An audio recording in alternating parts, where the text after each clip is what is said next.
ঠাকুরানী, তোমার লক্ষ্মী ঠাকুরানী পতিব্রতা শিরোমণি। আমার ঠাকুর কৃষ্ণ গোপ গোচারণ, এই লাগি সুখ ভোগ ছাড়ি চিরকাল। বলছে তোমার ঠাকুর তো পতিব্রতা শিরোমণি, আর আমার ঠাকুর কৃষ্ণ গোপ গোচারণ করেন। চৈতন্য মহাপ্রভু বলছে খুব সুন্দর বিষয়।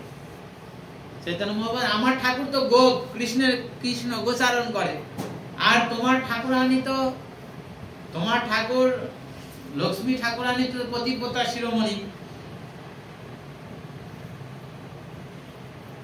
ঠাকুর, আমার ঠাকুর কৃষ্ণ গোপ গোচারণ, সাধবী হইয়া কেন চাহে তাহার সঙ্গম। প্রথমে তো লক্ষ্মীদেবীর খুব মহিমা গুণাগুণ কীর্তন করলেন। কীর্তন করার পর চৈতন্য মহাপ্রভু কি বলছেন, আরে আমার কৃষ্ণ তো গোপ, আর তোমার ঠাকুরানী তো পতিব্রতা শিরোমণি, তা তোমার ঠাকুরানী কেন আমার কৃষ্ণের সঙ্গ প্রার্থনা করে? ভালো করে বুঝবেন কথাটা। লক্ষ্মী দেবী রাসেতে প্রবেশ করার জন্য কৃষ্ণের কাছে প্রার্থনা করেছিল যে আমাকেও রাসলীলাতে অধিকার প্রদান করুন।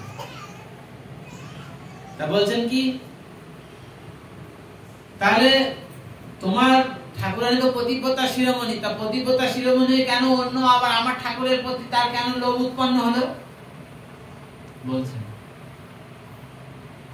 সাধী হইয়া কেন চাহে তার সঙ্গম, এই লাগি সুখ ভোগ ছাড়ি চিরকাল, ব্রত নিয়ম করি তপ করিল অপার।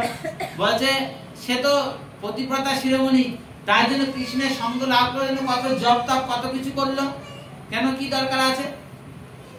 কাকে জিজ্ঞাসা করছেন? বেঙ্কট ভট্টকে। বেঙ্কট ভট্টকে জিজ্ঞাসা করছেন। ভট্ট কয় কৃষ্ণ নারায়ণ একই স্বরূপ, কৃষ্ণেতে অধিক লীলা বৈদিকতা দিল। বলছে প্রভু এটা আর কি, এটা তো কি, এটা সাধারণ বিষয়। লোক নারায়ণ আর কৃষ্ণ তো একই তত্ত্ব বস্তু। ভালো করে বুঝবেন কথাটা। কিন্তু ভট্ট, বেঙ্কট ভট্ট বলছেন ও এতে আর কি, এটা তো নারায়ণ কৃষ্ণ তো একই তত্ত্ব বস্তু। শাস্ত্রে কি বলেন, সিদ্ধান্ত তত্ত্ব ভেদপি শ্রীশ কৃষ্ণ স্বরূপয় রসনা উৎকর্ষিত কৃষ্ণ স্বয়ং রসম স্থিতি। কি বলছেন যে এই যে সিদ্ধান্ত তত্ত্ব ভেদপি শ্রীশ কৃষ্ণ স্বরূপয়, বলছে সিদ্ধান্ত তত্ত্ব আর সিদ্ধান্ত তত্ত্ব ভেদে নারায়ণ আর কৃষ্ণ তো একই তত্ত্ব বস্তু। নারায়ণ আর কৃষ্ণ যদি একই তত্ত্ব বস্তু হয়, তাহলে যদি লক্ষ্মী দেবী কৃষ্ণের সঙ্গ প্রার্থনা করে, এটা দোষ কি আছে? একই তো, যেই নারায়ণ সেই কৃষ্ণ, একই তত্ত্ব। তাহলে যদি সঙ্গ প্রার্থনা, তাদের দোষ কি আছে? এতে কি দোষের কি আছে? বেঙ্কট ভট্ট বলছে তাহলে প্রভু এটা দোষের কি আছে? বলে আচ্ছা এটা তো ঠিকই আছে, তুমি তো ঠিকই বলেছো, কথা তো সুন্দর বলেছো, ঠিকই আছে। নারায়ণ কৃষ্ণ একই তত্ত্ব বস্তু,